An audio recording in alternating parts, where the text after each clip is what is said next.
వారి సమస్యలు తెలుసుకోవాలని ఆలోచన చేసినప్పుడు ఎక్కడి నుంచి ఈ పాదయాత్ర మొదలు పెట్టాలి అని చర్చ జరిగింది. మిత్రులు చాలా రకాలుగా సూచనలు సలహాలు ఇచ్చిండ్రు. చివరికి నేను పెద్దలు వేం నరేందర్ రెడ్డి గారు ఆలోచన చేసి అక్కడో ఇక్కడ ఎక్కడో కాదు, మా ఇంటి ఆడబిడ్డ అయిన సీతక్క ప్రాంతం నుంచి మేడారం జాతర సమ్మక్క సారలమ్మ ఆశీర్వాదం తీసుకొని పాదయాత్ర మొదలు పెడదాం.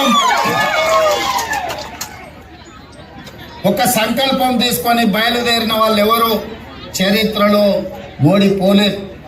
కాబట్టి ప్రజలకు ప్రజాపాలన అందించాలన్న సంకల్పంతో మనము సమ్మక్క సారలమ్మ ఆశీర్వాదం తీసుకొని బయలుదేరదామని ఆనాడు ఇక్కడి నుంచి పాదయాత్ర మొదలు పెట్టినాం.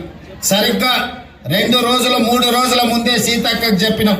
సీతక్క అన్నది, అన్న సమయం లేదు, 24 గంటలు 48 గంటల్లో ఈ కార్యక్రమం చేయడం కష్టం అవుతుందేమో అని. నేను